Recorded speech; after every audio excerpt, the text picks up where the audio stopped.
Alright guys, in this video we're going to go over celiac disease and how to fix it. So there's a lot of confusion about celiac disease, and it's actually very easy to fix if you understand what's going on. I've helped many people, who thought they were deathly allergic to gluten, and now they can eat it every single day with every single meal and have perfectly formed stools and no symptoms. It's very easy to do if you know what you're doing, which your average probably 99% of GI doctors have no idea what they're doing. And so I have a lot to scream and shout about when it comes to celiac disease, because it just exemplifies how dumb the modern medical community is when it comes to these diseases nowadays, and especially when it comes to digestive conditions. So, the word celiac is a Greek, it's from the Greek language, and it's pretty much like the Greek word for abdominal. So if someone had digestive issues during the times of the ancient Greek physicians, they said they had celiac disease. Whereas today we say they either have like IBS, Crohn's, or colitis. They didn't have the tools back then to know if it was their intestines or their colon, so they just said they had celiac, which was abdominal issues. And it's been that way for a very long time. Someone had celiac disease, they just had abdominal issues. They didn't know where it was because we didn't have the tools until recently. And so in the 1950s, all of a sudden, modern medicine decided that celiac people, what causes celiac is gluten intolerance, just based off of nothing. Like, it's really ridiculous how gluten and celiac disease got tied to it. Literally makes no sense, and that is why modern medicine is such a failure. They are stupid times infinity. Yes, I am 5 years old, 5.5. We want to get super technical about it, but modern medicine is a complete failure, and they're just complete morons. And their language is complete garbage. Their language is complete shit, and that's why they're such shit at fixing these conditions, because they're idiots. Now that I'm off my rant, let's talk about what's actually going on behind the scenes. Gluten is not causing this issue. Do you think Jesus is trying to kill you with his body? Didn't he say something like that? Bread's my body, eat my body, or eat my flesh. Guys, I know I'm being probably super offensive here, but I'm close. Yes. So most religious figures, God, Jesus, they tell you to eat wheat, and now all of a sudden it's causing gut disease? It makes no sense. We've been eating this food forever. I mean, even if we have modern wheat that's been sprayed with glyphosate and all this other stuff, yeah, that's not good, but why can 99% of the population eat this food without issues, and then for some reason, have issues, and you've been eating this food for a very long time and just recently started getting issues? So what is going on? It's not the food. Because if it was the food, everyone would have celiac. Because everyone eats wheat. You cannot avoid wheat in the modern world. And I know you're sick of eating those stupid gluten-free cookies. They suck. Gluten is delicious, and I want to show you how to shove that delicious gluten in your mouth and have it come out nice and formed.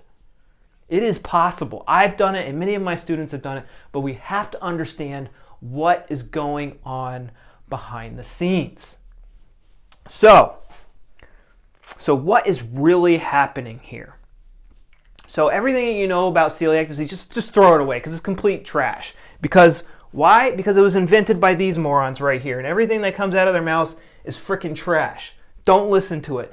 So now that you have that clean slate, I'm going to show you what's really going on.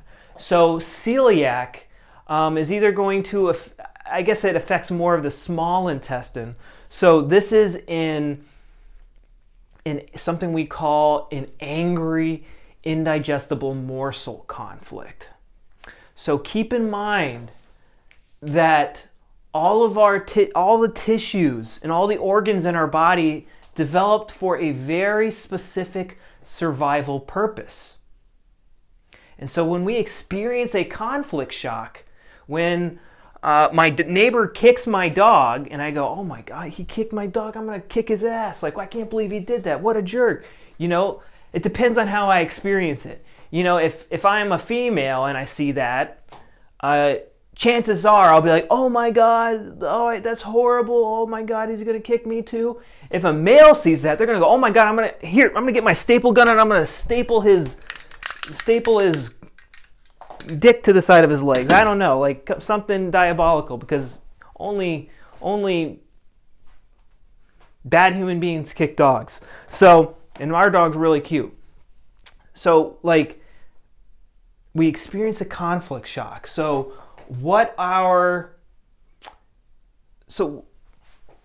remember, all these things were developed for a very specific survival purpose. So when we experience a stressful situation, the second I see that leg, kick the dog, there's things going off in my head, things going off in my brain, things going off in my body. In a split second, my psyche and my brain and my primal programming is going to choose which one of these tissues or organs is best equipped to handle this situation and throw it into overdrive. So if I see that happening and I go and I had this indigestible anger, I can't believe my neighbor is such a jerk and he kicked my dog for no reason. Maybe you have an indigestible your indigestible anger about something in your life. It's in the language. And in some of your other guys' languages, it's very, like in Russian, it's like, I can't digest that person. It's very, very blatant in a lot of languages. I can't digest that person. I can't digest that. I can't believe this happened to me. And you're angry about it. This switches on the significant biological special program for the intestines, the small intestine. And so what happens, we're going on around our day, someone kicks our dog, we get angry, and maybe so we become conflict active. Our gut is going to start developing more gut cells to help us digest this indigestible thing in our life. The longer this conflict lasts, the more intense it is. Maybe he kicks my dog a couple times. Maybe he's been kicking my dog for weeks. And, and there's a big conflict. Maybe you're in a situation at work that's just, oh my God, my boss is such a jerk that he's giving me another project. I'm overworked. And then one day you quit your job, or you get a promotion, or your boss gets fired, or, the conflict gets resolved. Now you no longer need these extra gut cells. So you go into the healing phase, and now in the healing phase, this is when all the fun starts. You don't have any noticeable symptoms on the gut level here. It's all in the psyche. Maybe you have insomnia, you have cold hands, you had cold feet, you have that high blood pressure, you're in fight or flight mode. But now when it gets resolved, on the psyche level, you are relieved. You'll start to have warm hands and warm feet. But you're also going to get diarrhea. You're going to get blood, and maybe not for celiac. You're probably just going to get diarrhea and gut pain. And so if you have blood and mucus, that's usually for colitis. But celiac is normally just for the small intestine. For today, these terms are just so stupid. I hate using them, because they're just so dumb. I like 2-year-olds have more intelligent conversations than GI doctors. Their terminology is so bad. And so when you're in the healing phase, we're getting rid of those extra gut cells. Now, that's all fine and great. These healing symptoms are going to be proportional to the intensity and the length of the conflict. So you're going through the healing phase. Maybe that lasts a couple of weeks, a couple of days, who knows? But what's happening when someone has celiac for, years of their life? So let's say, you get a new job and you resolve that conflict, and then the next day or the day that you start your new job, all of a sudden that's when the diarrhea starts. and you go, oh my God, where's all this diarrhea coming from? I have no idea. Well, maybe it was the dairy I had. Okay, now we're gonna start blaming it on there. Here's where the food tracks start. Okay, now it's dairy, the easiest to digest food on the planet. I'm gonna blame the easiest to digest food on the planet for my digestive symptoms. Again, we have modern medicine and their buffoonery to blame for this. Then the next thing we're gonna blame is gluten. Then you're gonna blame gluten. Then you're gonna blame starches. Then you're gonna blame all sorts of garbage. Oh, then you're gonna blame junk food. When in reality, it was you resolving this conflict. But now, every time you eat these foods, it doesn't restart the whole program, but it takes you backwards. But what really messes this up and really gets people really messed up is either they have a new conflict, a new indigestible anger conflict, or the one that they're in relapses. So the relationship with your neighbor, that anger, he kicks your new dog. He's kicking your dog again, even though he said he wasn't. Now he's kicking your cat. It's relapse. And every single time, oh, we just fought for 2 weeks this time. So you see how this is kind of going? This is what's happening behind the scenes. It's going to take a while for you guys to start seeing it this way, and I have a lot of videos to help you kind of see things this way, but this is what is going on behind the scenes. Once I started getting rid of the indigestible anger in my life and I started looking at things differently and handling the situations differently, not getting as offended and whatnot, there's many different ways to address this issue, but this is what's going on behind the scenes. It has nothing to do with foods, just the way you experience the food. You are not allergic to energy and nutrients. You are not allergic to gluten. It's your perception of it. I understand that it's causing you symptoms, but it's your perception of it. It is not the gluten itself. So the way that we want to resolve these food tracks is, there's a few ways, is to start looking at them in a good light. So you can say grace and be thankful for these foods before you eat it instead of being scared stiff of them. Because that's what people are doing nowadays. Like, oh, there's gluten in this, there's gluten in that. Oh, I can't touch this, I can't touch that. Oh my God. Oh my God. Can't believe you have gluten in the house. You're a crazy person. You're trying to kill me. Like, no. Like, relax. It's gluten. It's tasty. It ain't going anywhere. It's everywhere. It's everywhere. You cannot avoid gluten. So, like, don't even try. It's pointless. It's always going to catch up to you. So you need to convince your subconscious that it's safe. I've had some people, like, they sing songs.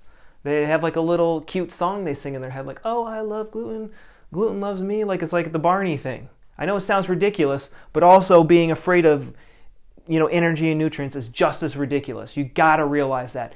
Being afraid of energy and nutrients, like, you are a sissy and, like, you don't deserve to survive and spread your seed and spread your genes across the world. You are afraid of something that is supposed to nourish you.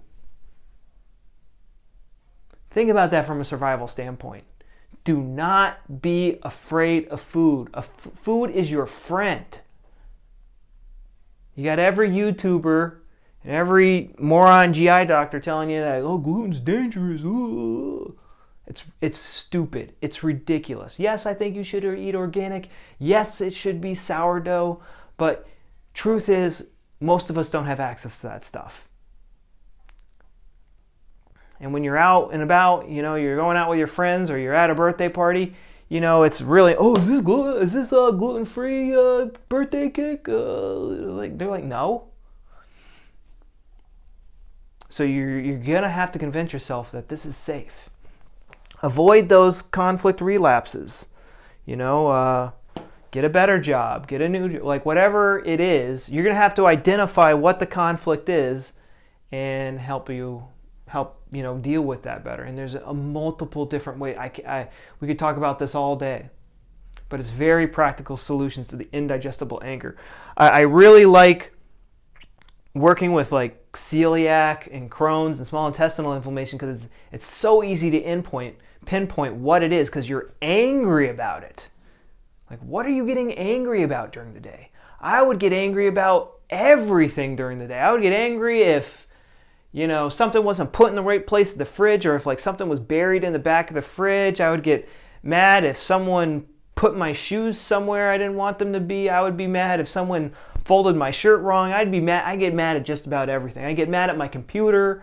I get mad at my website I was working on or whatever. What is the indigestible anger in your life? And then dissect why you feel that way. Like, what happened in your past that made you be like this? And what should you do to fix this?